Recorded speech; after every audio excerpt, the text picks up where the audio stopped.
So how did it come about that Georgetown Baptist is soon to become Emmanuel Assemblies of God?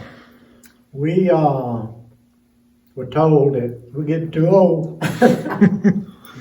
Yeah. And we are low members.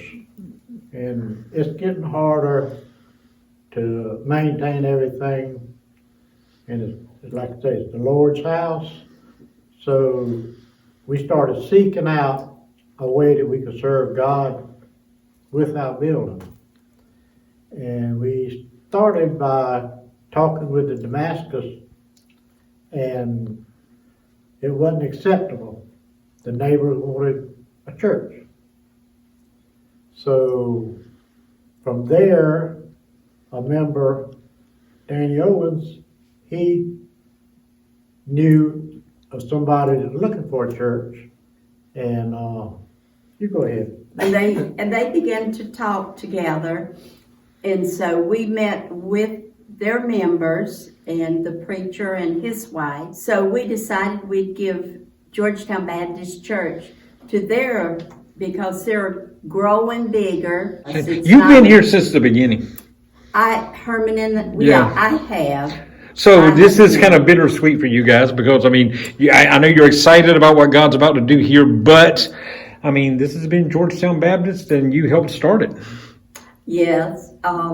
When it started on South Fraser Street in the Lafayette restaurant, I went there also. And I've been here since day one. Well, maybe day 2 or 3, but we build it up, and this is our second home right here. So, and it will be kind of bittersweet, but we're going to give them the opportunity to help us to learn what they learned and everything. So Now, tell me about September 13th. What's going to be happening that day? at 4 o'clock, we will serve hot dogs to the community, and we will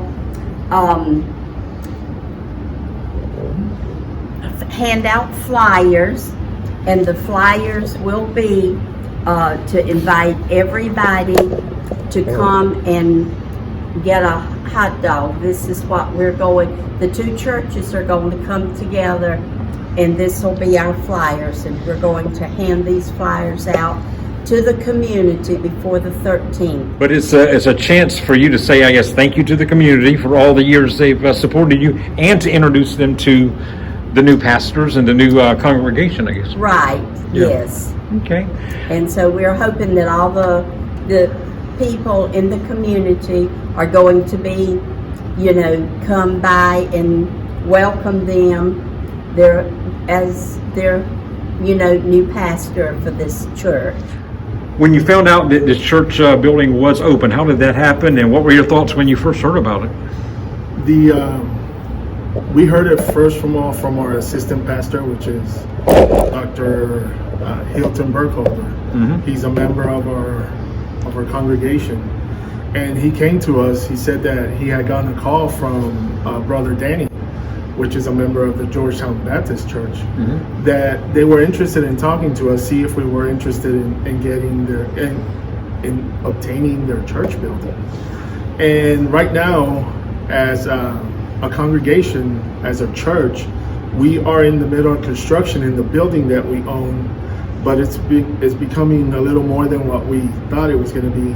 So when this opportunity came to us, we prayed about it, and we felt that this is what God wanted for us. And we were never expecting this move. Our intentions were to update where we are now and just make it larger, make it home for us in the congregation. Yes. But then the Lord brought this to us, and it was something that, we just couldn't turn down. The Lord opened the door, and He opens doors that we are supposed to walk through, and this was just one of those. Now, tell me about your church, because your church it's called, people call it the Spanish church sometimes. Yeah. But yeah, it's called the Spanish, but that's kind of a misconception because you're Spanish and English. That's right. Yeah, so tell us about that. So we are a Assemblies of God church, and our church actually is bilingual. So we do our praise and worship in both Spanish and English songs. We also do our sermon. I preach in Spanish, but we do have an interpreter that translate everything into English. So anybody that doesn't speak English is welcome to come because you will not be lost. Probably in the Spanish parts, but when we translate to English, you'll be good. And you do have some members who do not speak Spanish. That is correct. Yeah. We do have So- a lot of English-speaking members that attend our church, and we also have people from the community that they are very intrigued when they hear that we do everything in our service in Spanish, and some don't want the translation. So we have just implemented that interpretation of the service, so that way everybody can enjoy it. But even when we don't translate, we have had people just say that, when the Spirit talks, you don't need that interpretation. They feel and they understand everything, and they leave the service filled. Now, why do you think your church is growing? Is the Spanish population growing in Georgetown County? I don't think that is the Spanish population growing. I just think it's we know that the return of Jesus is coming. He's coming back soon. So in the Bible, it is written that in the end days, there's going to be a revival. And I think that revival is starting to happen now. So we don't want to just be strictly Spanish. We don't want to be strictly one language. We want whoever feels comfortable in our church and wants to come and worship with us, we want to make them feel comfortable, make them feel at home.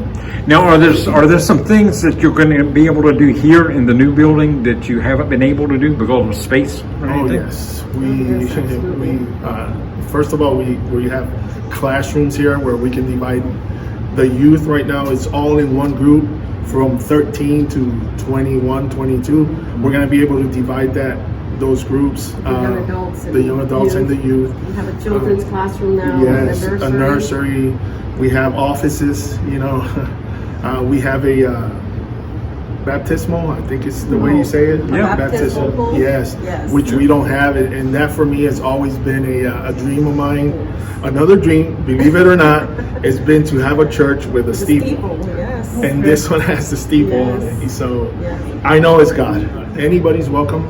Our doors are open. We are a full gospel church. We believe in the Holy Spirit, and if you want to see what God is doing, come in and visit, and Yes.